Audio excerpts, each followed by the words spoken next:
তোর ওই হাসিতে কি এমন জাদু আছে যে হাসি আমার সব রাগ এক মুহূর্তেই নিঃশেষ করে দিতে সক্ষম? মেঘ তাকাতেই আবির নড়ে উঠল, স্বাভাবিক কণ্ঠে বলল, রুমে গিয়ে ডিরেক্ট ঘুমাবি, কাউকে কিছু বলার দরকার নেই। যদি কিছু বলতে হয় আমি বাসায় ফিরে বলবো। মেঘকে বাসের সামনে নামিয়ে আবির গম্ভীর কণ্ঠে বলল। কয়েক ঘন্টা সময় পার হওয়াতে মেঘও অনেকটা স্বাভাবিক হয়ে গেছে। রুমে গিয়ে ফ্রেশ হয়ে ঘুমিয়ে পড়েছে। ঘন্টা দুয়েক পর চিল্লাচিল্লির শব্দে মেঘের ঘুম ভাঙে। করিডর থেকে নিচে তাকিয়ে দেখে বাড়ির তিন কর্তা সোফায় বসা। তিন কর্তৃক কিছুটা দূরে দাঁড়িয়ে আছে। সোফা থেকে কিছুটা দূরে আবির ভাই দাঁড়িয়ে আছে। দেখে মনে হচ্ছে ওনার মতো ভদ্র আর শান্ত ছেলে দ্বিতীয়ত আর নেই। আবিরের থেকেও কিছুটা দূরে দাঁড়িয়ে আছে তানভীর। আলী আহমেদ খান চিৎকার দিয়ে উঠলেন, তোমাকে এতবার সাবধান করার পরও আবারও মারপিট কেন করেছ? বরাবর রাগান্বিত স্বরে মেঘের শরীর কেঁপে উঠল। আবির ভাই তো জানাতে চায়নি, তাহলে বরাবর জানলো কিভাবে? এ বাড়িতে আসার পর থেকেই আবির ভাইকে প্রতিনিয়ত নিষেধ করা হচ্ছে, কিন্তু আজ তো মেঘ নিজের চোখে আবির ভাইয়ের ক্রোধ দেখেছে, মারপিট দেখেছে। আজ আবির ভাইয়ের কি হবে এটা নিয়ে ভাবনায় পড়ে গেছে মেঘ। অথচ আবির ভাইয়ের মধ্যে কোনো ভয় ডর কিছুই নেই। মেঘ সবেমাত্র ঘুম থেকে উঠেছে, এলোমেলো চুল আর ক্লান্ত মুখশ্রী নিয়ে ধীরে ধীরে সিঁড়ি বেয়ে কিছুটা নিচে নামলো। আবিরকে নিরুত্তর থাকতে দেখে আলী আহমেদ খান পুনরায় ধমকে উঠলেন, কথা কেন বলছো না? গুন্ডামি করার জন্য তুমি আসছো? আবির ভনিতা ছাড়াই উত্তর দিল। এই বাড়ির মেয়ের গায়ে কেউ হাত দিবে আমি তা সহ্য করতে পারবো না। আলী আহমেদ খান পুনরায় বলেন, সহ্য সহ্য করতে না পারা এক বিষয়, মারপিট করা অন্য বিষয়। মারপিট কেন করলা? লোকে কি বলবে? বিদেশ থেকে পড়াশোনা করে দেশে ফিরেছে ছেলে, সে এখন রাস্তাঘাটে মারপিট করে? আবির মাথা নিচু করে ভারী কণ্ঠে বলল, আফসোস, আমাকে নিয়ে যতটা মাথা ঘামাচ্ছেন তার কিছুটা মাথা যদি ওই ছেলেগুলোর জন্য ঘামাতেন তাহলে কেন মেরেছি প্রশ্নটা আমায় করতেন না। মোজাম্মেল খান কঠিন স্বরে বলেন, ওই ছেলেগুলোর জন্য আইন আছে, পুলিশ আছে, তোমাকে তো দায়িত্ব দেওয়া হয়নি। তুমি ছেলেকে না মেরে মেয়েকে নিয়ে চলে আসতে পারতে। আবির বিড়বিড় করে বলল, আইন আর পুলিশ ছিল বলেই তো ওইগুলোরে আবার পিটাতে হয়েছে। ইকবাল খান চিন্তিত স্বরে বললেন, দেখ আবির, এসপি আমার বন্ধু ছিল আর তোকে চিনেছে বিধায় ঝামেলা করেনি, আর আমাকে কল দিয়ে জানিয়েছে। এখানে অন্য কেউ থাকলে তো ঝামেলা হইতো। আলী আহমেদ খান পুনরায় বলে উঠলেন। মান সম্মানের চিন্তা কি এই ছেলের আছে? আবির রাগ কন্ট্রোল করতে না পেরে চিৎকার করে উঠল, আমায় ক্ষমা করবেন, আমি আপনাদের মতো ভদ্রলোকের মুখোশ পরে চলতে পারবো না, আর আপনাদের মতো পাষাণ হৃদয় নিয়ে বাঁচতে পারবো না। কেউ আমার গণ্ডিতে ছোঁয়ার চেষ্টা করলে সেই হাত ভেঙে দিতে আমি দ্বিতীয়বার ভাববো না। কথাগুলো বলে শীতে উঠতে গিয়ে মেঘকে দেখে দ্বিতীয়বার ধমকে উঠল, তোকে ঘুমাতে বলছি, বের হইছিস কোন সাহসে? আবিরের পিছন পিছন মেঘও নিজের রুমে ছুটে গেছে। ড্রয়িং রুমে পিন পতন, নীরবতা। তানভীর নিষ্পলক তাকিয়েছিল আবিরের যাওয়ার পথে। তানভীরের চোখের সামনে ভেসে উঠছে কিছুক্ষণ আগে আবিরের ঘটানো তাণ্ডব। যে কয়টা ছেলে কোচিংয়ের সামনে ছিল সব কয়টাকেই ধরে এনে মেয়েটা আত্মরা করেছে, আর যে ছেলেটা মেঘের হাত ধরেছিল ওই ছেলেকে পুলিশ শাসিয়ে ছেড়ে দিয়েছিল।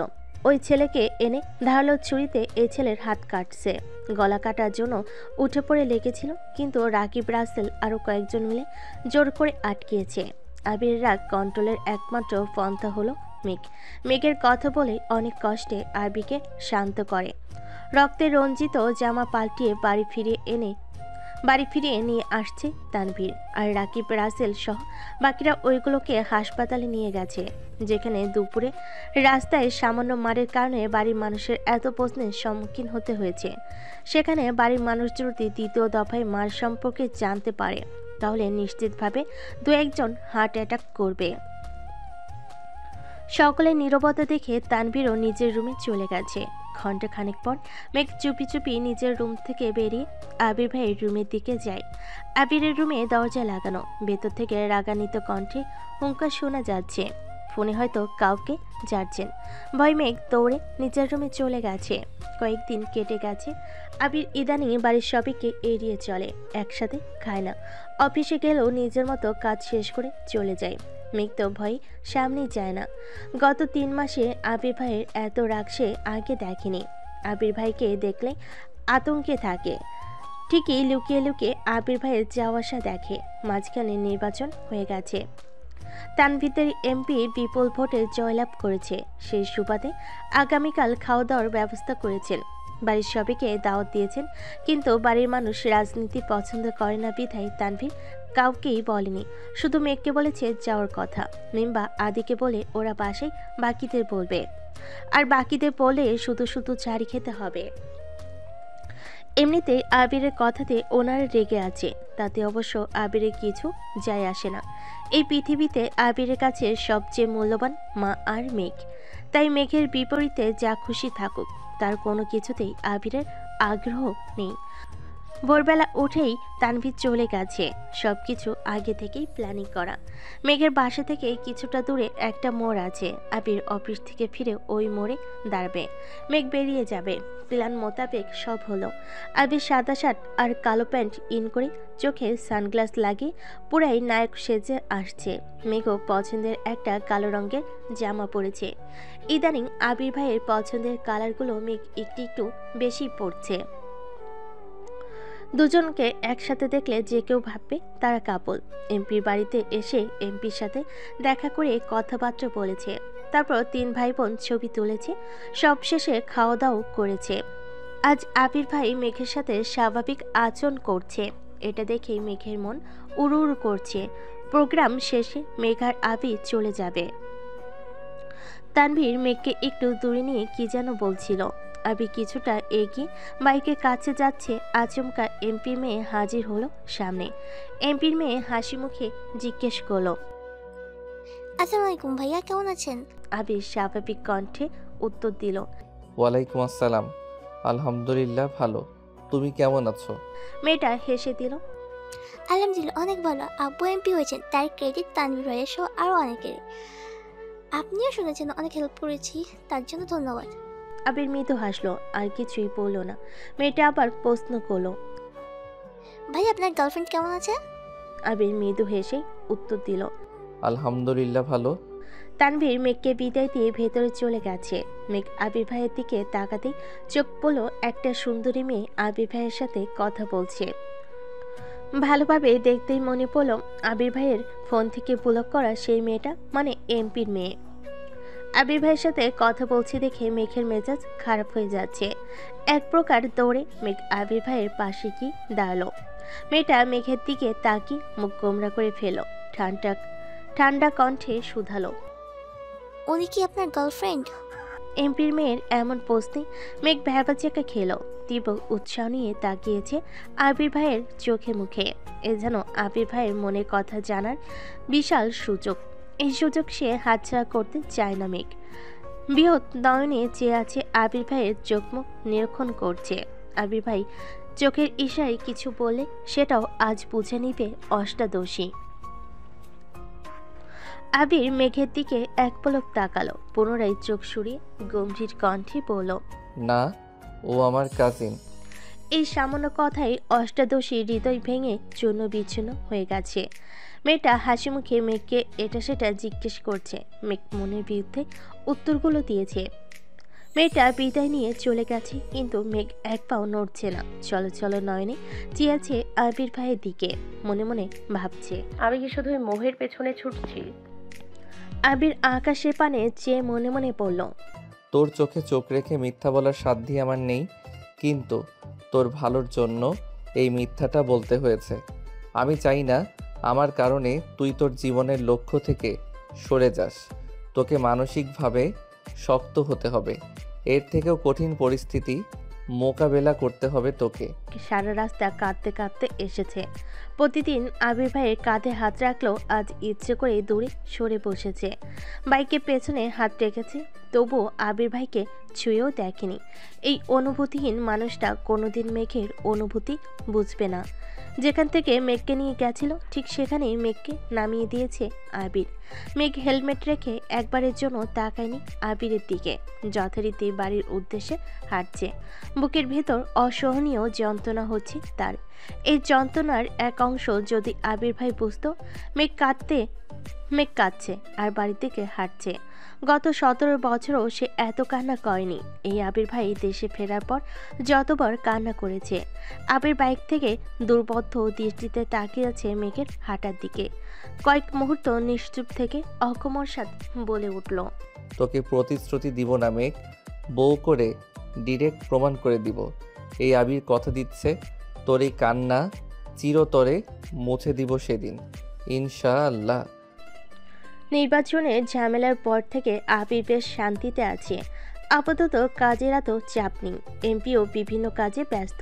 প্রয়োজন হলে মিটিং ডাকে, তখন উপস্থিত থাকতে হয় সেখানে। কয়েক মাসের কার্যক্রমে তানভীর এমপির কাছের লোকেদের মধ্যে একজন হয়ে উঠেছে। কোনো প্রোগ্রাম কিভাবে করলে ভালো হবে তা ম্যানেজ করার দায়িত্ব বেশিরভাগটাই তানভীরের থাকে। নিজে না পারলে আবির তো আছে। এমপির বাড়িতে দৌড়াদৌড়ি আর কাজ করতে করতে ধীরে ধীরে এমপির মেয়ের সাথেও তানভীরের সুসম্পর্ক হয়ে গেছে। মেয়েটাও তানভীরকে আপন ভাইয়ের মতোই দেখে। তানভীরের একটা কাজের দায়িত্ব দিয়ে এমপি কোনো এক জায়গায় চলে গেছেন। তানভীর আরও কয়েকজন মিলে কাজ করতেছিল। হঠাৎ এমপির মেয়ের আগমন হয়। মেয়েটা হাসি মুখে বলে, তানভীর ভাই একটু বসি এখানে। একে এমপির মেয়ে, তার উপর নিজের বাড়ি। তানভীর তো না করার ক্ষমতা নেই, তাই ধীর কণ্ঠে বলল, বসো। মেয়েটা বসে আস্তে করে বলল, আপনাকে একটা কথা জিজ্ঞেস করতে পারি? জিজ্ঞেস করব? কি কথা? মেয়েটা আশেপাশে তাকিয়ে দেখলো, তারপর ধীর কণ্ঠে বলল, ওই দিনের প্রোগ্রামে আবির ভাইয়ের সাথে একটা মেয়ে আসছিল, ওই মেয়েটা কে?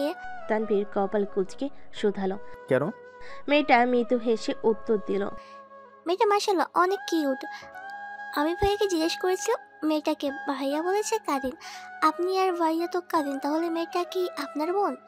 তানভীর স্বাভাবিক কণ্ঠে বলল, হ্যাঁ, আমার একমাত্র বোন মাহদীপা খান মেঘ। এখন বলো ঘটনা কি? মেয়েটা আমতা আমতা করে বলল, আসলে আপনার বোনকে আমার অনেক পছন্দ হয়েছে। আমার ভাইয়া ইউকেতে পড়াশোনা করে। আমার মনে হচ্ছে আমার ভাইয়ের সাথে মেঘকে খুব মানাবে। এটুকু বলেই থামলো। তানভীর কপাল কুঁচকে তাকিয়ে আছে। পুনরায় মেয়েটা বলা শুরু করলো, না না, এখন বিয়ে দিতে হবে না। ভাইয়া 2-1 বছরের মধ্যে ছুটি নিয়ে দেশে আসবে, তখন যদি। তানভীর দীর্ঘশ্বাস ছেড়ে রাগ কন্ট্রোল করে মৃদু হাসলো। তারপর শক্ত কণ্ঠে উত্তর দিল, আমায় বলছো? এখানেই থামো। ভাইয়া যদি এগুলো শুনে তো আল্লাহ জানে কি করবে। ভাইয়া যার সাথে বিয়ে ঠিক সে আর কেউ না, আমার একমাত্র বোন মেঘ। ভাইয়ার পৃথিবী জুড়ে শুধু মেঘের অস্তিত্ব। না, ভাইয়া কারোর হবে না, মেঘকে কারোর হতে দিবে না। মেয়েটার বিস্ময় চোখে চেয়ে বিড়বিড় করে বলল, ভাইয়া জিজ্ঞেস করছিলাম আমার গার্লফ্রেন্ড কি না, উনি না তো করছে, বলেন কাদিন। তানভীর হাসি মুখে উত্তর দিল, গার্লফ্রেন্ড না, তাই না করছে। বউ কিনা জিজ্ঞেস করতা তাহলে ঠিকই হ্যাঁ বলতো। ভাইয়া মেঘকে কখনো গার্লফ্রেন্ড ভাবে না, সবসময় বউ ভাবে, আর বউ হিসেবে পরিচয় দেয়। সে যাই হোক, এই বিষয় নিয়ে আর কথা বাড়িও না, যাও এখান থেকে। মেয়েটার মন খারাপ করে চলে যাচ্ছে। আবিরকে ভালো লাগছিল। আবির অন্য কারোর মালিকানায় বন্দি। এখন মেঘকে নিজের ভাইয়ের জন্য পছন্দ করেছে। এ মেঘও আবির ভাইয়ের দখলে। বিড়বিড় করে আবিরকে বকতে বকতে বাসার ভেতর চলে গেছে। তানভীর কাজ শেষ করে দুপুরে বাইক নিয়ে বের হয়েছে। মেঘেদের কোচিংয়ের সামনে ওয়েট করছে। কিছুক্ষণের মধ্যেই কয়েকজনের সাথে বন্যাও বেরিয়ে আসছে। বন্যাকে দেখে তানভীর বাইক থেকে জোরেই ডাকলো, এই মেয়ে এদিকে আসো। বন্যা অবাক চোখে তাকালো। মেঘ তো কোচিংয়ে আসে না। ওই দিন ঝামেলার পরে মেঘি কল দিয়ে বন্যাকে সব বলেছে। তাহলে তানভীর ভাই কোচিংয়ের সামনে কেন আসছেন? বন্যা গুটিসুটি পায়ে এগিয়ে আসলো তানভীরের কাছে। তানভীর স্বাভাবিক কণ্ঠে শুধালো, আজকের পরীক্ষা কেমন হয়েছে? বন্যা মৃদু হেসে উত্তর দিল, জি ভালো। তানভীর গলা খাকারি দিয়ে ধীর কণ্ঠে শুধালো, তুমি নাকি অসুস্থ ছিলা, সুস্থ হয়েছো? বন্যা বিস্ময়কর দৃষ্টিতে চেয়ে আছে। বন্যা অসুস্থ ছিল এটা তানভীর ভাই কিভাবে জানে? অবশ্য জানবে নাই বা কেন? মেঘ নিশ্চয়ই বলেছে। বন্যা উপর নিচ মাথা নাড়ল।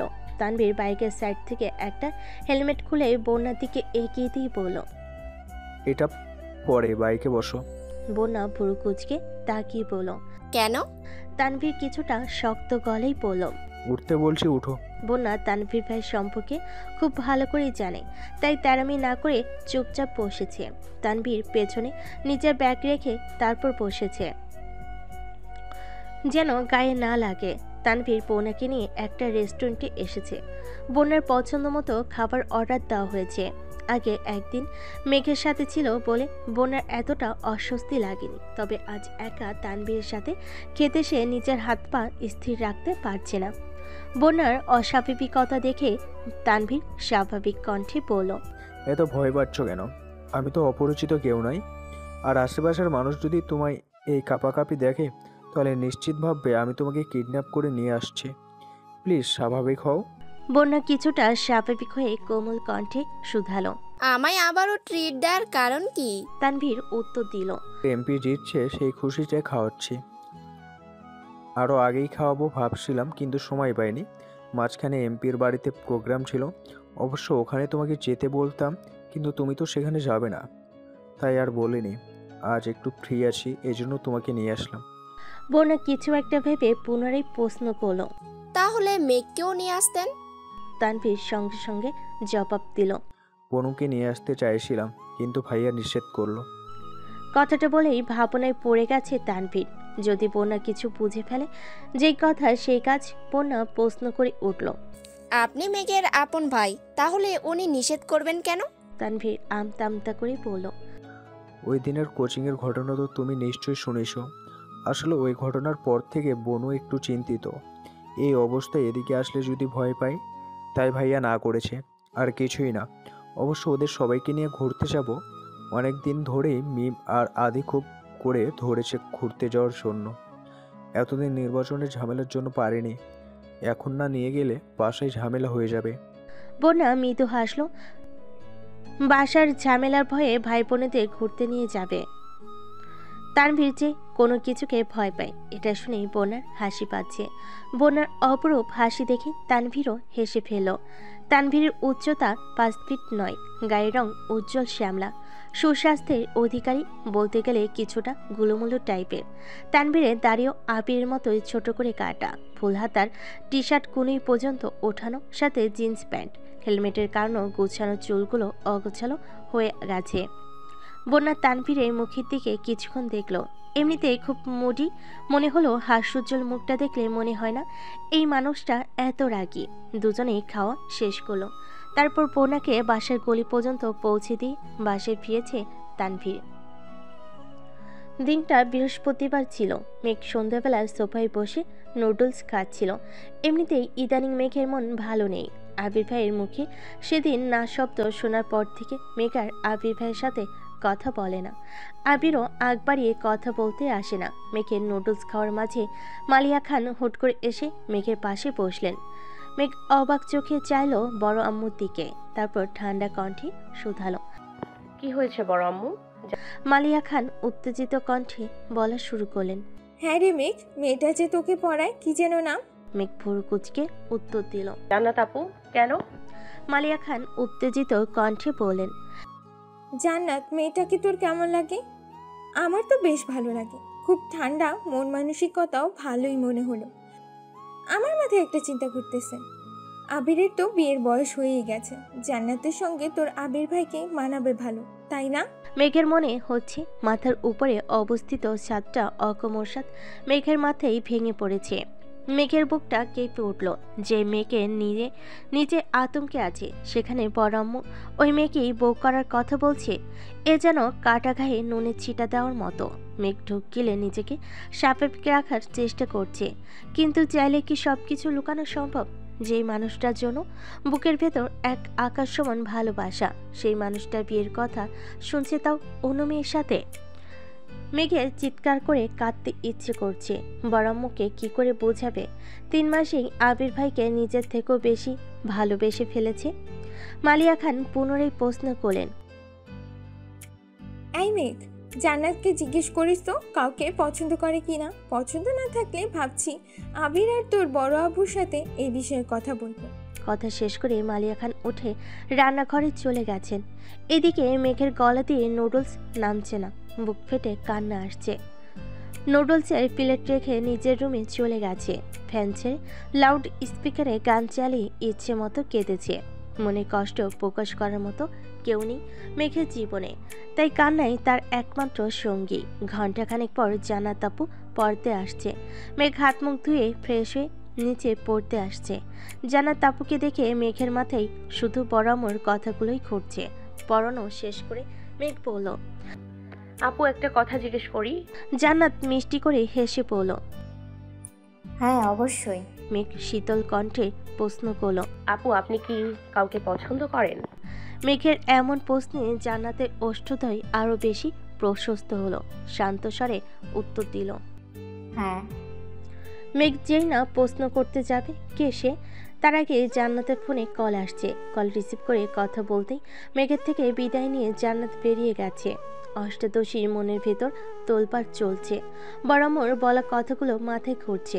জান্নাতপুর বিষয় আবির ভাইয়ের কেয়ার, কিছুদিন আগে মেঘকে কাজিন বলে পরিচয় দেওয়া, আজ জান্নাতাপুর পছন্দের মানুষ আছে জানতে পারা। সব কিছু যদি একসাথেই বাধা হয় তাহলে মেঘের কি হবে? মেঘের চোখ টলমলো করছে। দুফোঁটা পানি গড়িয়ে পড়তেই মেঘ হাতের উল্টো পিঠ দিয়ে চোখ মুছে শক্ত কণ্ঠে নিজেকে শাসালো, একদম কাঁদবি না। যে মানুষটা কোনোদিন তোর হবেই না তাকে নিয়ে কেন কাঁদছিস? মেঘ রাতে খায়নি, সবাই অনেক ডেকেছে, কিন্তু তাতেও মেঘ রুম থেকে বের হয়নি। আবির বাসে ফেরার পর সাদে ছিল। রুমে এসেছে শেষ রাতের দিকে, তাই সে এসবের কিছুই জানে না। শুক্রবার সকাল থেকে মেঘের কোনো হদিস নেই। তানভীর পর্যন্ত ডেকে আসছে, কিন্তু মেঘ আসেনি। আবির ঘুম থেকে উঠেছে 12টার দিকে। শাও নিয়ে রেডি হয়ে নামাজে গেছে। মেঘ তখনও রুমে। শাও নিয়ে নামাজ পড়ে আবার শুয়ে পড়েছে। বের হয়ে আবির ভাইবা বরাবর মুখোমুখি হওয়ার বিন্দু মাত্র ইচ্ছে নেই তার। আবির নামাজ থেকে এসে খেতে বসেছে, বাকিরাও খেতে বসেছে। আকলিমা খান হালিমা খানকে উদ্দেশ্য করে আস্তে করে বলেন, মেজো আপা, মেঘ তো এখনো খেতে আসলো না। এই কথা আবিরের কান পর্যন্ত পৌঁছে গেছে। খাবার মুখে দিতে গিয়েও থেমে গেল। সহসা তানভীরের দিকে ইশারা দিল। তানভীর সঙ্গে সঙ্গে উঠে গেছে। মেঘকে ডেকে ধমকে নিয়ে আসছে। মেঘের চোখ মুখ ফুলে আছে, চুলগুলো এখনো ভেজা, চুল থেকে টুপ টুপ করে পানি পড়ছে। মাথা নিচু করে খেতে বসেছে, চুল দিয়ে বেশ অর্ধেক মুখ ঢেকে রেখেছে। কিন্তু আবির মেঘের বিপরীতে বসায় স্পষ্ট মেঘের চোখ নাক মুখ দেখতে পাচ্ছে। আবির খাওয়ার মাঝখানে বেশ কয়েকবার মেঘের দিকে তাকিয়েছে, ভেবে পাচ্ছে না হলো কি, কিন্তু মেঘ ভুল করেও একবারও মুখ তুলে তাকায়নি। মেঘের হাবভাব দেখে মোজাম্মেল খান রেগে গেলেন, কঠিন স্বরে বলেন, পরীক্ষা যত কাছে আসছে তোমার মনোযোগিতা ততই বাড়ছে। যা যা চাইতেছো সবই তোমাকে দেওয়া আছে, তারপরও তোমার পড়াশোনাতে এত অবহেলা। শুনলাম ইদানিং কোচিংও যাচ্ছ না, অবশ্যই যাবে, বা কীভাবে? যাই হোক, বাড়িতে অন্তত ঠিকমতো পড়াশোনা করো। আবির খাওয়া বন্ধ করে দাঁতের দাঁত চেপে বসে আছে। আবিরের অন্য হাত টেবিলের নিচে তানভীর চেপে ধরে রেখেছে। আবির প্লেটের খাবার শেষ করে সবার আগেই উঠে গেছে। কোনো দিকে না তাকিয়ে সোজা রুমে চলে গেছে। ঠিক 1.5 ঘন্টা পর তানভীর মিম আর আদিকে ডেকে বলেছে রেডি হওয়ার জন্য, ঘুরতে নিয়ে যাবে। দু ভাই বোন খুশিতে গদগদ হয়ে রেডি হতে চলে গেছে। জীবনে প্রথমবার বাইকে ঘুরতে যাচ্ছে। আবির আগে থেকে রেডি হয়ে সোফায় বসে আছে। শুক্রবার মানেই আবিরের পাঞ্জাবি পরার দিন। বেগুনি রঙের একটা পাঞ্জাবি পরেছে, সঙ্গে সাদা রঙের প্যান্ট। বেলি ফুলের সুগন্ধ যুক্ত তীব্র পারফিউম দিয়েছে গায়ে, সাথে একটা সুন্দর ডিজাইনিং ঘড়ি। চুলগুলো সুন্দর করে স্টাইল করেছে, যদিও হেলমেট পরে চুল অগোছালো হবে। আবির সোফায় বসে ফোন চাপতেছিল। তানভীর পরনে পাঞ্জাবি আর লুঙ্গি। নামাজ থেকে এসে লুঙ্গি পরেছিল, এখনও তাই পরনে। প্যান্ট পরার সময়ই পাচ্ছে না ছেলেটা। সিঁড়ি দিয়ে নিচে নেমে আবির থেকে কিছুটা দূরে দাঁড়িয়ে বিড়বিড় করে পড়ল, ভাইয়া বনু তো ঘুরতে যাবে না বলছে। সঙ্গে সঙ্গে আবির চোখ রাঙিয়ে তাকিয়েছে। তানভীর ঢুক গিলে ছোট্ট করে বলল, আচ্ছা আমি রাজি করাচ্ছি। আবির দ্রুত দৌড় দিল পনির রুমের দিকে। মেঘকে বুঝাচ্ছে কিন্তু মেঘ কোনো কিছুতেই রাজি হচ্ছে না, রাগে চিৎকার করছে। বললাম তো যাব না, তোমরা ঘুরে আসো, আমার ইচ্ছে নেই। তানভীর আবার নিচে আসছে। আবিরকে কিছু বলার আগেই আবিরের তপ্ত দৃষ্টি দেখে ভয়ে আবার বোনকে রাজি করাতে গেছে। 4-5 বার উপর নিচ করতে করতে অবশেষে বোনকে রাজি করাতে সক্ষম হয়েছে। মেয়েকে রাজি হয়েছে শুনে আবির বাসা থেকে বেরিয়ে বাইকে বসে আছে। তানভীর সহ সবাই রেডি হয়ে বেরিয়েছে। তানভীর আবিরের কাছে গিয়ে দাঁড়িয়ে আস্তে করে বলল, বনুকে রাজি করিয়ে এনেছি ঠিকই, কিন্তু তার সত্ত্বেও সে তোমার বাইকে যাবে না। আবির অন্যদিকে মুখ করে কিমির করে বলল, তোর বোন আমার সাথে না গেলে তোর খবর আছে। তানভীর মনে মনে বলছে, আল্লাহ তুমি আমায় উদ্ধার করো। দুই দিকে অগ্নিগিরি, মাঝখানে আমি অসহায় এক বালতি পানি।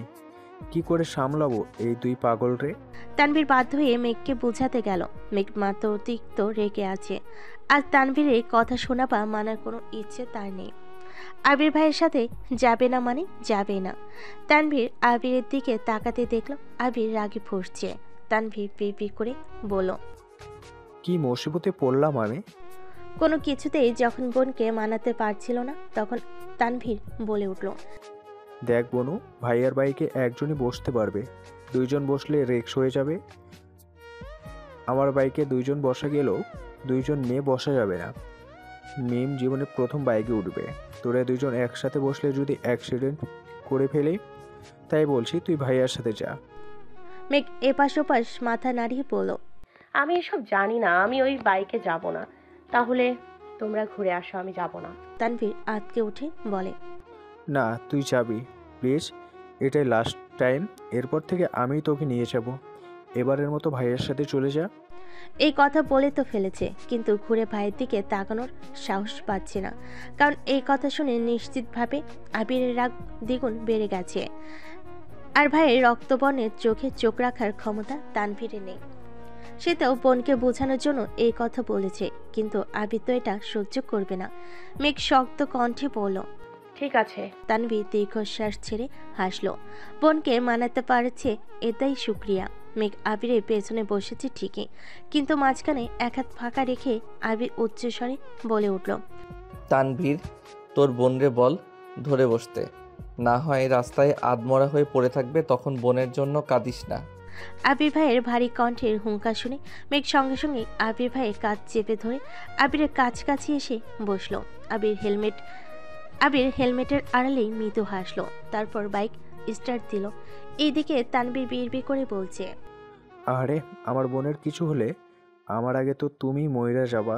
তানভীরও যথারীতি মিম আর আদিকে নিয়ে বাইক স্টার্ট দিল। 3 ঘন্টা ঘুরেছে, সবার পছন্দ মতো খাবার খেয়েছে, নাগরদোলায় উঠেছে, অথচ মেঘের মুখের হাসি ছিটেফোঁটাও নেই। সে জড়বস্তু নেই আচরণ করছে। মেঘকে এতটা উদাসীন থাকতে দেখে আবিরেরই কষ্ট হচ্ছে। আবির তো চেয়েছিল মেঘের মনোযোগ যেন আবির থেকে কিছুটা সরে পড়াশোনায় যায়। সে তো কখনো চায় না তার অষ্টাদশী এভাবে মুখ গোমরা করে থাকুক। মিমাদি আর তানভীরকে বাড়ি পাঠিয়ে আবির মেঘকে নিয়ে অনেকটা পথ একটা নির্জন রাস্তায় আসছে। রাস্তার পাশে অনেকটা দূরে দূরে ল্যাম্পপোস্টের লাইটের আলো জ্বলছে। আবির বাইক থামিয়ে হেলমেট খুলে রাখলো, তারপর ঠান্ডা কণ্ঠে শুধালো, কি হয়েছে তোর? নির্জন রাস্তায় আচমকা এমন প্রশ্নে মেঘ কিছুটা কেঁপে উঠেছে। কি বলবে সে? এই প্রশ্নের উত্তর মনের মধ্যে থাকলেও তা বলার মতো সাহস নেই মেঘের। সামান্য এক প্রশ্নে যে থাপ্পড় খেয়েছিল, আজ যদি বিয়ে নিয়ে কথা বলে তাহলে হয়তো এই নির্জন রাস্তায় মেরে ফেলে রেখে চলে যাবে। এসব ভেবে মেঘের শরীর কাঁপছে। আবির পুনরায় প্রশ্ন করল, তোর কি শরীর খারাপ লাগছে? মেঘ ঢুক গিলে আস্তে করে বলল, না ঠিক আছে। আবির শক্ত কণ্ঠে শুধালো, তাহলে বল, তুই কি নিয়ে এত আপসেট? পরীক্ষা নিয়ে টেনশনে আছিস? মেঘের মনে অন্য চিন্তা থাকা সত্ত্বেও উপনিস মাথা নাড়ল। আবির ভারী কণ্ঠে বলা শুরু করলো, অ্যাডমিশন টেস্ট নিয়ে এত ভাবিস না, তোর কাজ পড়াশোনা করা, তুই শুধু তাই কর। আর নামাজ পড়ে আল্লাহর কাছে চাইবি। কে কি বলল, কে কি করছে, কোথায় কি হচ্ছে, এসব ভেবে মাথা নষ্ট করার প্রয়োজন নেই। তুই যদি কোথাও চান্স নাও পাস, তাতেও কেউ তোকে কিছু বলবে না, সেটা আমি দেখব, কিন্তু নিজেকে যাচাই করার আগেই ভেঙে পড়বি না। মেঘ মাথা নিচু করে চুপচাপ দাঁড়িয়ে আছে। আবির মেঘের দিকে তাকিয়ে আছে। দূর থেকে আসা ল্যাম্পপোস্টের আলো মেঘের গালে আর কপালে একসাথে পড়ছে। সেই আলোতে মেঘকে অসম্ভব সুন্দর লাগছে। মেঘের সম্পূর্ণ মুখ দেখতে আবির এক আঙ্গুলে মেঘের চিবুক উঠালো। আলোয় জল করে উঠল অষ্টাদশী চাঁদের নাই মুখবিবর।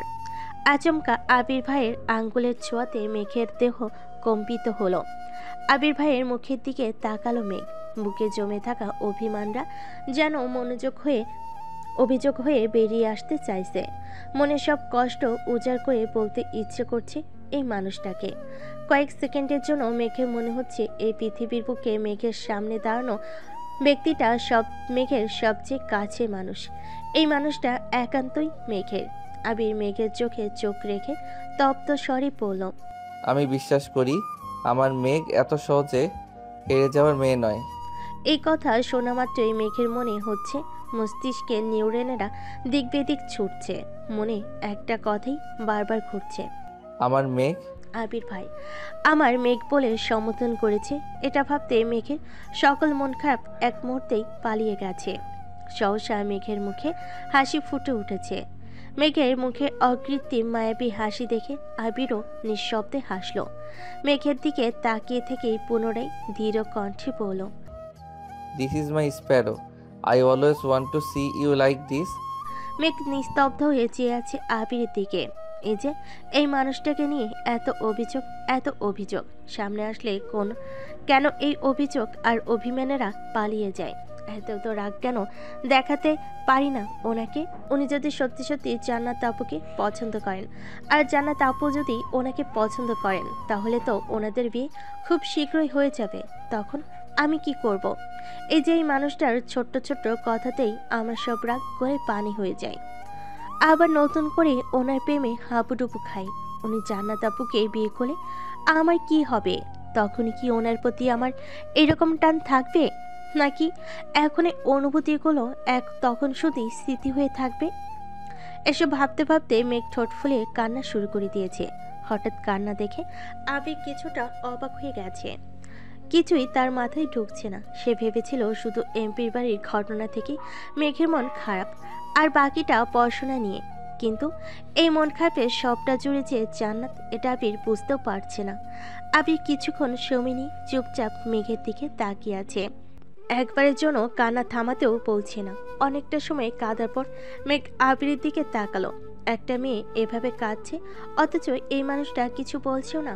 এতক্ষণে তো অন্তত 4-5টা ধমকার 2-1টা থাপ্পড় খেয়েই ফেলতো। তাহলে আজ এত নিশ্চুপ কেন উনি? এটা ভেবে মেঘ তাকিয়েছে। ল্যাম্পপোস্টের আলোতেই স্পষ্ট দেখা যাচ্ছে আবির মুচকি মুচকি হাসছে। মেঘ তাকাতেই আবিরের হাসির মাত্রা বেড়ে গেছে। মেঘ কপাল কুচকে চেয়ে রইল। গাল বেয়ে অনর্গল নোনা জল গড়িয়ে পড়ছে। এই যে মরার মতো এতক্ষণ যাবৎ কাঁদছে, আর এই ব্যাটাই কি সুন্দর হাসছে। মেঘের মেজাজ আবার খারাপ হয়ে যাচ্ছে। মুখ ফুলে শ্বাসছে। আবির দিকে যে গম্ভীর কণ্ঠে প্রশ্ন করলো, হাসছেন কেন? আবির হাসিটা একটু কমিয়ে উত্তর দিল, কাঁদলে তোকে অনেক বেশি সুন্দর লাগে তো তাই। মেঘের আগে ভাব নিয়ে বলল, কাঁদলে আবার কাউকে সুন্দর লাগে নাকি? আর তাই বলে আপনি এভাবে হাসবেন? আবির মৃদু হেসে উত্তর দিল, আসলে তোর বান্ধবীর থেকেও সুন্দর লাগছিল, তাই হাসি আটকাতে পারছিলাম না। মেঘ আটকে উঠে প্রশ্ন করল, বান্ধবী মানে? আবির সশব্দে হেসে উত্তর দিল, ওই যে শেওড়া গাছে যে থাকে তোর বান্ধবীটা, ওইটার থেকেও তোকে সুন্দর লাগছিল। মেঘ আশেপাশে তাকাচ্ছে। এমনই অন্ধকার হয়ে গেছে চারপাশ। ল্যাম্পপোস্টের আলোতে রাস্তা আলোকিত থাকলেও রাস্তার আশেপাশে বিশাল গাছের কালো ছায়া দেখে ভয় পেয়ে সঙ্গে সঙ্গে দুহাত আবিরের শার্ট খামচে ধরে আবিরের বুকে মুখ লুকিয়ে ফেলেছে। মেঘকে ভয় দেখানোর একমাত্র অস্ত্র হচ্ছে ভূত পেতনি, আর কোনো কিছুতেই ভয় পায় না মেয়েটা। আবির এটা খুব ভালো করে জানে, এজন্যই ইচ্ছে করে মেঘকে খোঁজায়। আবির মেঘের পিঠে হাত রাখতে গিয়েও হাত সরিয়ে নিয়েছে। মনের বিরুদ্ধে নিজেকে কন্ট্রোল করা কতটা কষ্টের সেটা আবিরের থেকে ভালো কেউ জানে না। আবিরেরও ইচ্ছে করছে মেয়েকে দুহাতে চাপতে ধরতে, কিন্তু সব ইচ্ছে তো পূর্ণতা পায় না। আবির নিজেকে সংযত করে মুচকি হেসে প্রশ্ন করলো, এই যে তুই হুট করে মরা কান্না জুড়ে দিস, আবার হুট করে পাগলের মতো হাসতে থাকিস, তোর এমন আচরণেই মানুষ ভাববে তুই শ্যাওড়া পাড়ায় থাকিস। মেঘ তখনও দুহাতে শার্ট খামচে ধরে আছে, ভেজা কণ্ঠে বলল, এসব কথা বলবেন না প্লিজ। আবির মৃদু হেসে উত্তর দিল, তাহলে তুই বল কাঁদছিলি কেন? তোরে কে কি বলে যে তুই এভাবে কাঁদিস? এত আবেগ দিয়ে জীবন চলবে না মেঘ। কে কি বললো, কে কি করলো, কে কোথায় চান্স পেলো, এসব ভেবে নিজেকে গুটিয়ে নিলে জীবনে কোনোদিন উন্নতি করতে পারবি না। নিজেকে কন্ট্রোল করতে শিখতে হবে। মেঘ আবিকে ছেড়ে একটু দূরে সরে মাথা নিচু করে দাঁড়িয়েছে। আবির ছোট্ট করে ধমক দিল, তাকা এদিকে। মেঘ 1 সেকেন্ডের মধ্যে আবিরের চোখের দিকে তাকালো। আবির ঢুক গিলে শক্ত কণ্ঠে বলল, তোকে অনেক বেশি শক্ত আর সাহসী হতে হবে। আশেপাশে তোকে কাঁদানোর জন্য হাজারো মানুষ থাকবে। তাদের কথায় তুই কেঁদেছিস মানে তারা জিতে গেল। এত সহজে অন্যকে জিতিয়ে দেয়া কি ঠিক হবে? একটু থেমে পুনরায় বলল, জীবনে যাই হয়ে যাক, তবুও নিজের মনোবল ভাঙতে দেয়া যাবে না। এখনো অনেক সত্যির মুখোমুখি হওয়া বাকি। মেঘ কপাল কুঁচকে প্রশ্ন করল, কি এমন সত্যি? আবির স্বাভাবিক কণ্ঠে উত্তর দিল, এখন তোর না জানলেও চলবে, দেরি হয়ে যাচ্ছে, বাসায় যেতে হবে। রবিবারের অফিস থেকে ফিরে ফ্রেশ হয়ে আবির সোফায় বসে আছে। কিছুক্ষণের মধ্যে জান্নাত বাসায় ঢুকেছে। মেঘে একটা খাতা রেখে আসছিল, সেটা আনতে আবার রুমে গেছে। জান্নাতকে দেখে আবির হাতে কয়েকটা প্রশ্ন নিয়ে এগিয়ে এলো। প্রশ্নগুলো দিয়ে কি যেন কথা বলছিল। মেঘ খাতা নিয়ে নামতে গিয়ে সে দৃশ্য দেখে ফেলেছে। যার মনে যেটা থাকে সেটাই সবার আগে মাথায় আসে। মেঘ তাড়াতাড়ি করে নামছে। কাছাকাছি আসতেই আবির ঘাড় ঘুরিয়ে মেঘকে দেখলো, তারপর স্বাভাবিক কণ্ঠে জান্নাতকে বলল, তুমি ওইসব নিয়ে চিন্তা করো না, আমি দেখছি। আর তুমি ফ্রি হয়ে আমায় একটা কল দিও। জান্নাত চিন্তিত স্বরে উত্তর দিল, আচ্ছা ঠিক আছে। এদিকে মেঘ ট্যাপ ট্যাপ করে তাকিয়ে আছে দুজনের দিকে। মাথার ভেতরে প্রশ্নরা সব এলোমেলো ছুটছে। জান্নাত আপুকে চিন্তা করতে না করছে। আবির ভাই দেখবে এসবের মানে কি। ওনাদের মধ্যে সম্পর্ক না থাকলে তো এসব বলতো না। আবারও কল দিতে বলেছে। মেঘ বিড়বিড় করে বলছে, গেল রে গেল, তোর আবির ভাই অন্য মেয়ের হয়ে গেল। আবিরে আনা কোচিংয়ের কয়েকটা প্রশ্ন দিয়ে জান্নাত পরীক্ষা নিয়েছে। মোটামুটি 3 ঘন্টার উপরে সময় লাগছে। ড্রাইভার আর তানভীরকে পাঠিয়েছে জান্নাতকে বাসা পর্যন্ত দিয়ে আসতে। মেঘ খেতে বসেছে। 2 মিনিটের মধ্যে আবিরও খেতে আসছে। বাড়ির সবার খাওয়া দাওয়া অনেক আগে শেষ হয়ে গেছে। আবির ইচ্ছে করে মেঘের জন্য ওয়েট করছিল। এই যে জান্নাতের সাথে কথা বলেছে, মেঘের মনে কি চলছে তা বোঝার জন্য ওয়েট করছিল। দুজনেই চুপচাপ খাচ্ছে। হঠাৎই হালিমা খান তানভীরের চেয়ার টেনে আবিরের পাশে বসেছেন। তারপর শান্ত কণ্ঠে বললেন, বাবা, তোর সাথে একটু কথা ছিল। আবির খেতে খেতে জবাব দিল, বলো, শুনছি। মেঘের খাওয়া বন্ধ হয়ে গেছে। সে খুব ভালোই বুঝতে পারছে বড়াম্মু কি বলতে চাচ্ছেন। আজকে জান্নাত আপু যাওয়ার সময় মেঘও দেখেছে বড়াম্মু জান্নাতকে দূর থেকে বউ দেখার মতো পরখ করছিল।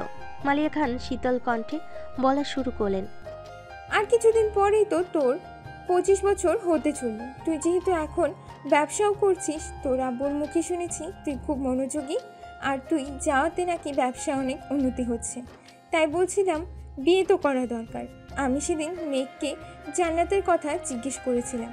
মেয়েটাকে আমার ভালো লাগছে। তোর পছন্দ হলে ভাবছি তোর আব্বুকে জানাবো। আবির পূর্ণ মনোযোগ দিয়ে মায়ের বলা এলোমেলো কথাগুলো শুনল। যতই রাগ উঠুক, আবির মায়ের উপরে সহজে চেঁচায় না। মেঘের দিকে এক পলক তাকালো আবির। মেঘ অনেকক্ষণ আগেই খাওয়া বন্ধ করে মাথা নিচু করে বসে আছে। আবির মনে মনে ভাবছে, মানুষ ঠিকই বলে, জীবনে হাজার হাজার শত্রুর প্রয়োজন হয় না, ঘরে 2-1টা এমন মানুষ থাকলেই যথেষ্ট। হায় আল্লাহ, আমি বিয়ে করার আগেই তো ওরা আমার সংসার ভেঙে দিবে। তার মানে এই কারণেই মেঘ সেদিন এত কান্না করছিল, আর আমি ওকে পড়াশোনা নিয়ে এত জ্ঞান দিলাম। আবিরকে নিশ্চুপ থাকতে দেখে মেঘের মনটা দুমড়ে মুচড়ে যাচ্ছে। আবির ভাই রাজি হলেই সামনে বিয়ে। অবশ্য রাজি হবে নাই বা কেন, উনিও তো। এটুকু ভেবেই মেঘ থেমে গেল। চোখ টলমলো করছে, ঠোঁট কাঁপছে।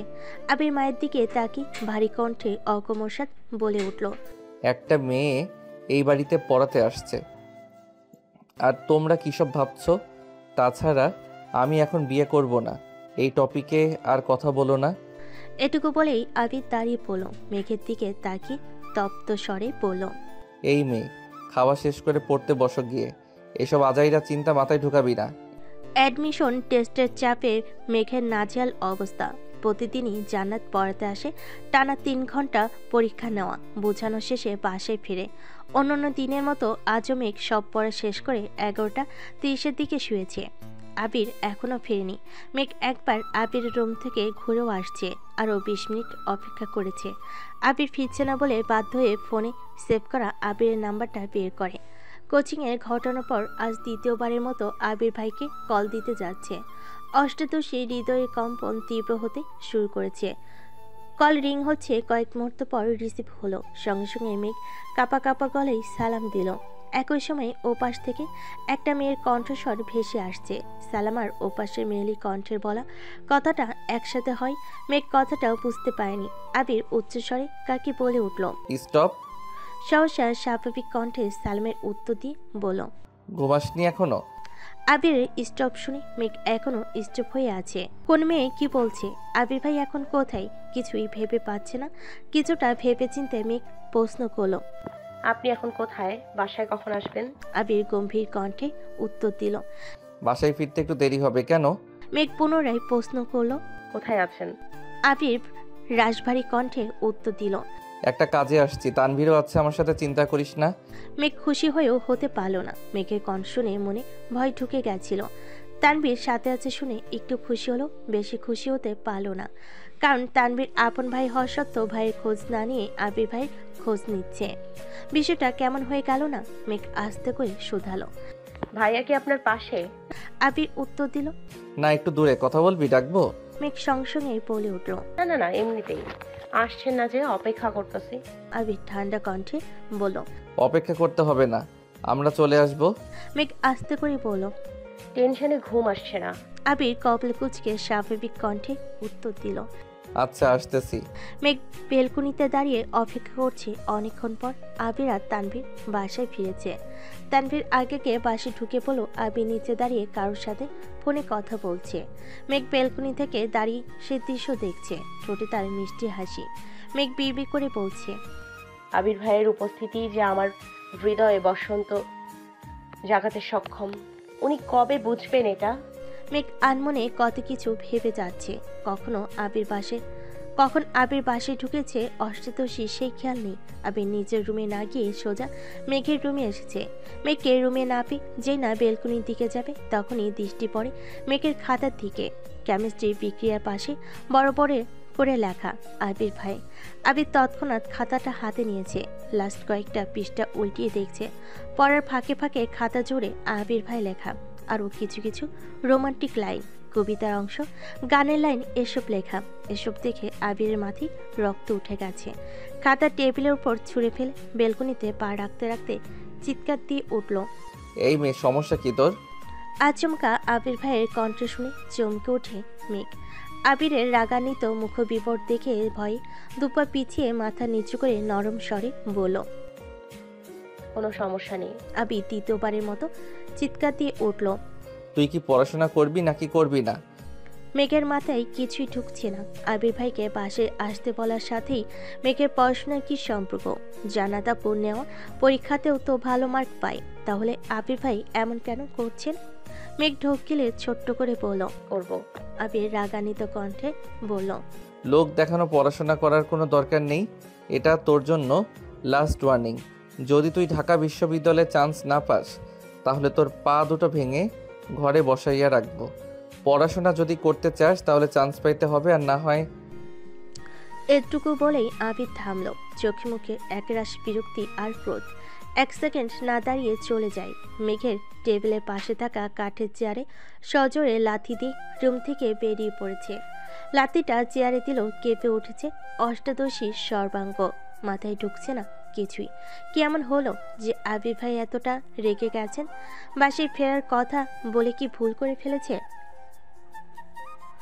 উনি কোথায় বা গিয়েছিলেন? মেঘ কিছুক্ষণ পর রুমের দিকে পা বাড়ে। চেয়ারটা ফুলের পড়ে আছে। মেঘ চেয়ার তুলে ঠিকমতো রাখতে গেলে চোখ পড়ে খাতাটা। ফ্যানের বাতাসে খাতার পৃষ্ঠাগুলো উঠছে। মেঘ সঙ্গে সঙ্গে খাতা তুলে নেয় হাতে। খাতা জুড়ে আবির ভাই লেখা দেখে কলিজা শুকিয়ে কাঠ হয়ে গেছে। বিড়বিড় করে বলছে, সর্বনাশ, এই খাতা কি আবির ভাই দেখে ফেলেছেন? তখনই আবির আবার রুমে আসছে। ফ্যান বন্ধ করে মেঘের হাত থেকে খাতাটা এক টানে নিয়ে হাতে থাকা লাইনটার দিকে আগুন জ্বালিয়ে দিয়েছে। মেঘ বিস্ময়কর দৃষ্টিতে তাকিয়ে আছে। বিশালাকার চোখ সেই আগুনের স্পষ্ট প্রতীয়মান হচ্ছে। আগুনের মাত্রা বাড়তে শুরু করেছে, তাই আবির খাতা ছেড়ে দিয়েছে। ফ্লোরে খাতাটা পড়তে আগুন দ্বিগুণ বেড়ে গেছে। আবির সেই আগুনের দিকে তাকিয়ে থেকে রাশভারী কণ্ঠে বলল, ভবিষ্যতে এই ঘটনার পুনরাবৃত্তি ঘটলে তার ফলাফলটা আরও বেশি ভয়ানক হবে, মনে থাকে যেন। আবির চলে গেছে। মেঘ কিছুক্ষণ দাঁড়িয়ে থেকে সে আগুন দেখে তারপর সেখানে বসে পড়েছে। নির্বাক চোখে চেয়ে আছে পুরো খাতার অবশিষ্ট অংশের পানে। আবির শুধু খাতায় পুরায়নি, পুড়িয়েছে অষ্টাদশী হৃদয়ে বাড়তে থাকা ভালোবাসাকে। আবির কিছু না বলেও বুঝিয়ে দিয়েছে আবিরকে ভালোবাসার যোগ্যতা মেঘে নেই। আবির ভাইয়ের ক্রোধিত আঁখিতে অষ্টাদশীর কোমলমল ঝলসে গেছে। চোখ বেয়ে আজ এক ফোঁটা পানিও পড়ছে না, কেমন যেন পাথরে নাই বসে আছে। এক সপ্তাহ পর শুক্রবার সন্ধ্যেতে আবির বন্ধুদের সাথে আড্ডা দিতে বেরিয়েছে। কিছুক্ষণের মধ্যেই তানভীর হাজির হলো সেখানে। আজ তানভীরের তেমন কাজ নেই, বন্ধুদের সাথে ঘোরাঘুরি করেছে। বিকেলের দিকে এমপির বাড়ি থেকেও ঘুরে এসেছে। কি করবে ভেবে না পেয়ে বড় ভাইদের সাথে আড্ডা দিতে আসছে। তানভীর হাসি মুখে সবার সাথে হ্যান্ডশেক করে একটা চেয়ার টেনে বসলো। সবাই তানভীরকে পেয়ে গণহারে প্রশ্ন করা শুরু করেছে। নির্বাচন নিয়ে, তানভীরের কাজ নিয়ে, এমপির কর্মসূচি নিয়ে। তানভীর যা জানে সব উত্তরই ঠিকঠাক দিচ্ছে। আবির চুপচাপ বসে ফোন চাপছে। আড্ডার কেন্দ্রবিন্দু তানভীর হয়। মেঘের টপিক উঠতে বেশি সময় লাগলো না। এতদিন সবাই তানভীরকে আবিরের ছোট ভাই হিসাবে সম্বোধন করে এসেছে। রাকিব জানলেও বরাবরই সে ভদ্র মানুষ ছিল। তবে এখন সবাই মেঘের কথা জানে। মেঘ আর আবিরের কথা জানার পরে আজই তানভীরকে পেয়েছে, তাই সবাই নতুনভাবে তানভীরের সাথে পরিচিত হচ্ছে। কথার কথা লিমন বলে উঠল, তানভীর, তুই তোর বোনকে আবিরের কাছে বিয়ে দিয়ে দিতে রাজি হয়েছিস কেন? তানভীর আবিরের দিকে তাকিয়ে স্বাভাবিক কণ্ঠে বলল, আমার বিশ্বাস ভাই আমার বোনকে সারা জীবন রাজরানী করে রাখবে। আমার বোনের জীবনে যত ঝড়ে আসুক না কেন, ভাইয়া সবসময় তার সামনে ঢাল হয়ে দাঁড়াবে। ভাই হিসাবে এর থেকে বেশি আমি কি চাইবো? রাসেল সঙ্গে সঙ্গে বলে উঠল, আমার একটা প্রশ্ন আছে। তানভীর বলল, বলো ভাইয়া। রাসেল একটু ভেবে বলল, এই তুই আবিরকে ভাইয়া ডাকিস, তোর বাকি ভাই বোনেরাও আবিরকে ভাইয়া ডাকে, তাহলে মেঘ কেন ভাইয়া ডাকে না? তানভীর সশব্দে হেসে উত্তর দিল, তোমার কি মনে হয় বনু ডাকেনি? সত্যি বলতে বনু আমায় ভাইয়া বলে অভ্যস্ত হয়ে গিয়েছে, তাই ভাইয়াকে শুধু ভাইয়া ডাকতে পারে না।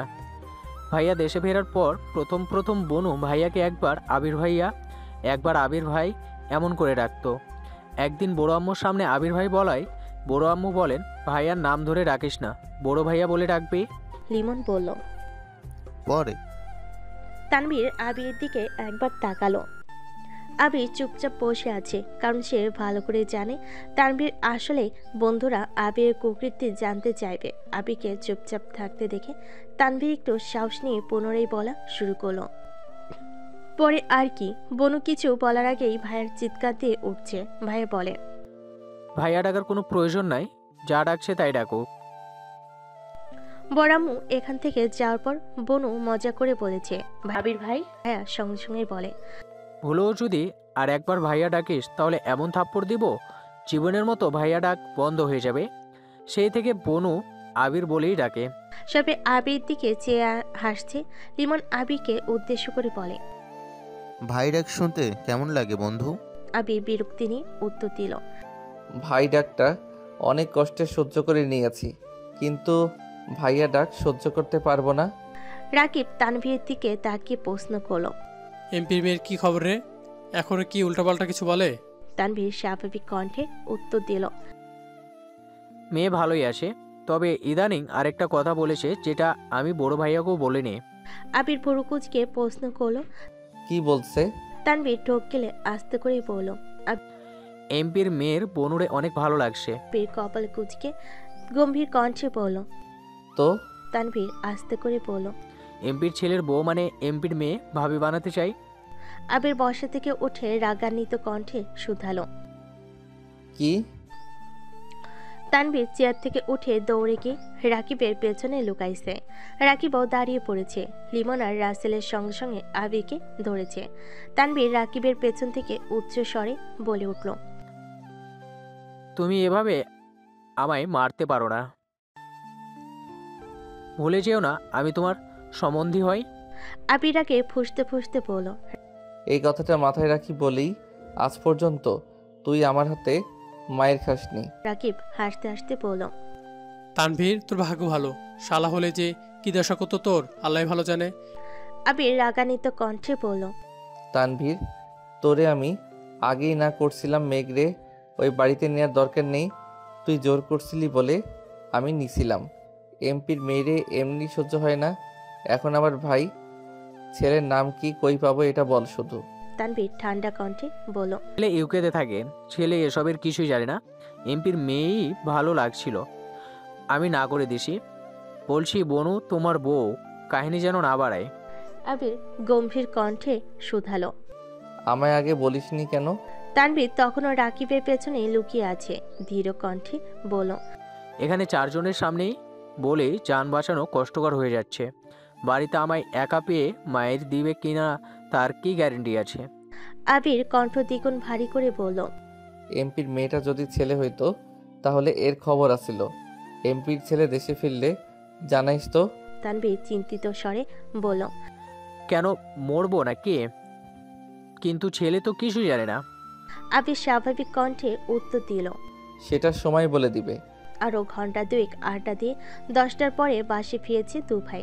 মেঘের জন্য খাবার নিয়েছে, তবে সেই খাবার আজ আর আবির দেয়নি। তানভীরকে দায়িত্ব দিয়ে আবির নিজের রুমে চলে গেছে। আবির চাইছে মেঘ তার সর্বোচ্চটা চেষ্টা করুক, আবির জন্য যেন মেঘের পড়াশোনায় কোনো সমস্যা না হয়। মেঘকে শক্ত আর স্বাভাবিক করতে আবিরের এত কঠিন পদক্ষেপ নেওয়া। অবশেষে আজ সেই কাঙ্ক্ষিত দিন, ঢাকা বিশ্ববিদ্যালয়ের ক ইউনিটে ভর্তি পরীক্ষা। মেঘ সকাল সকাল রেডি হয়ে নিচে নামলো। পরীক্ষায় কান ঢাকা নিষেধ, এজন্য হিজাব পরেনি আজ। খেতে বসেছে ঠিকই, কিন্তু খাবার গলা দিয়ে নামছে না। প্রিপারেশন আলহামদুলিল্লাহ, কিন্তু মাত্র অতিরিক্ত দুশ্চিন্তায় গত দুরাত ঘুমাতে পারেনি।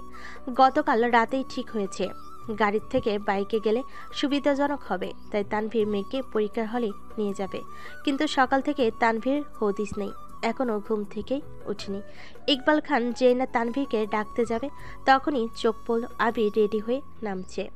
ইকবাল খান আবিরকে দেখে উচ্চ স্বরে বলে উঠলেন। আবির, তুই কোথাও যাচ্ছিস নাকি? আবির স্বাভাবিক কণ্ঠে উত্তর দিল। তানভীর একটু অসুস্থ, বলল মেঘকে আমি নিয়ে যাইতে। যেহেতু আজ শুক্রবার তাই ভাবলাম নিয়েই যাই। মোজাম্মেল খান বলে উঠলেন। ভালোই হয়েছে, ওই ছেলে দিয়ে কোনো বিশ্বাস নেই।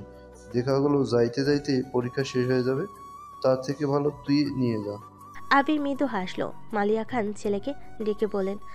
তোকে খেতে দিব। আবির খাবে না বলে বেরিয়ে গেছে। কিছুক্ষণের মধ্যে মেঘও বেরিয়েছে।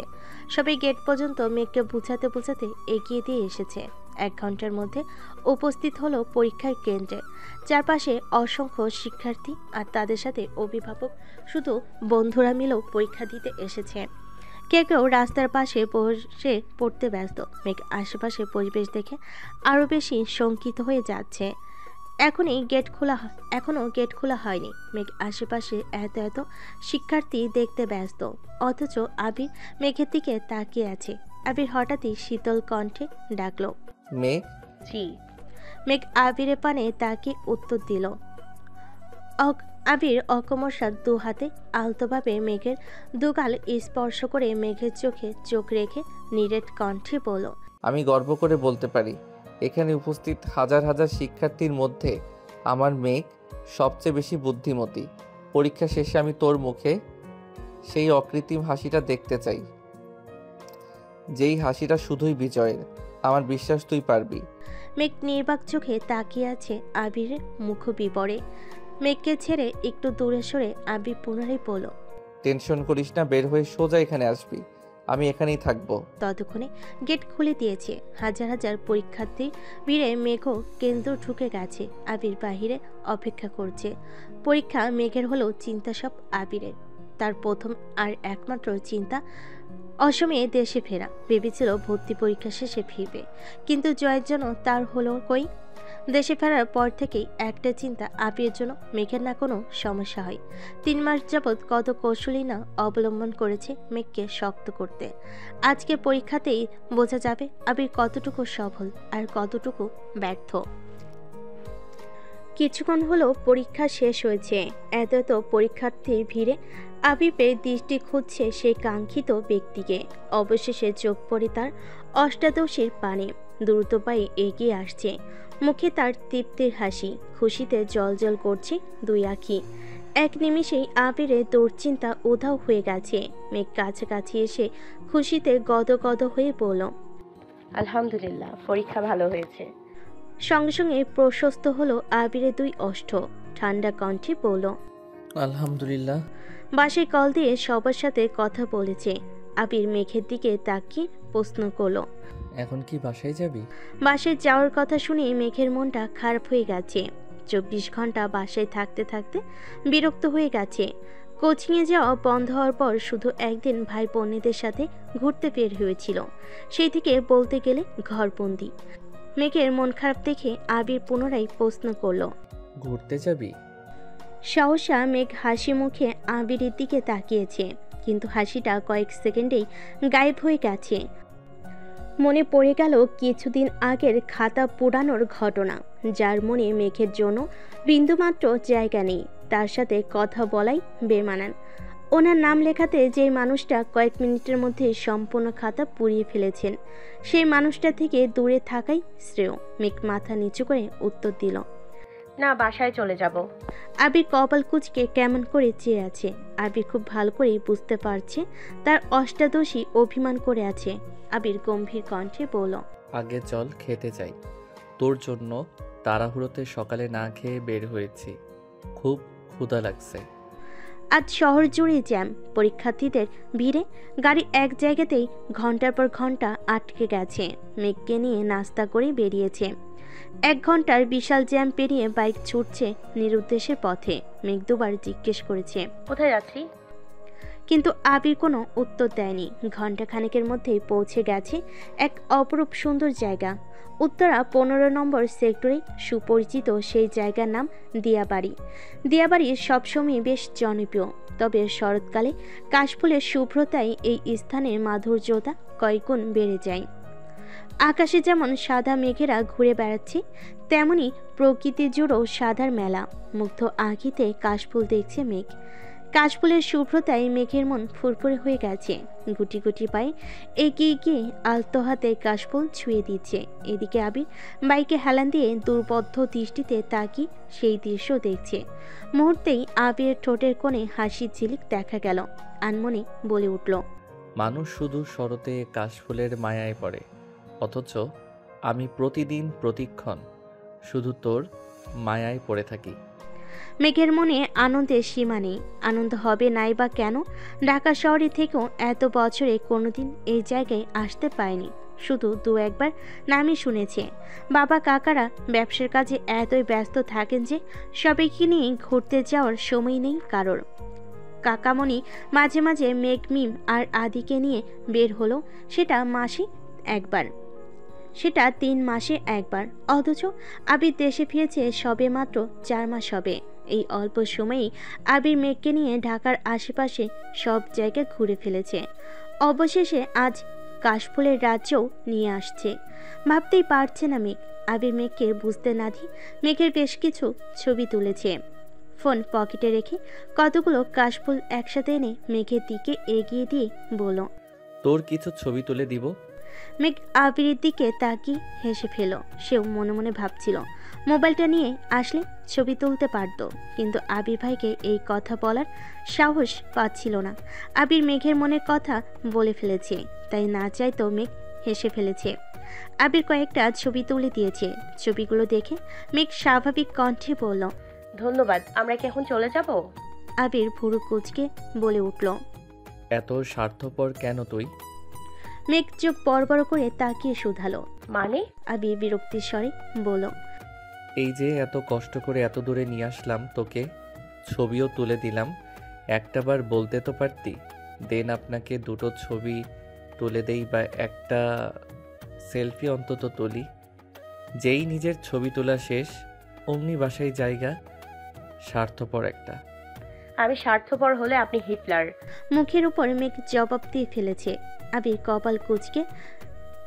আবির কপালে কয়েক ভাঁজ ফেলে ভারী কণ্ঠে বলল, আমি হিটলার হলে তুই হিটলারের নানি। এ যেন বিতর্ক প্রতিযোগিতা চলছে। মেঘ ভেঙচি কেটে বলল, জীবনেও না, আমি আপনার মতো এত পাষাণ না। এই কথা শুনে আবির হেসে ফেলল। আচমকা হাসাতেই মেঘ বিস্ময় সমেত তাকিয়েছে। মেঘ ভেবেছিল আবির ভাই হয়তো রেগে যাবেন, কিন্তু উনি হাসছে দেখে বেশ অবাক হয়েছে। আবির গলা খাকারি দিয়ে গম্ভীর কণ্ঠে বলা শুরু করলো,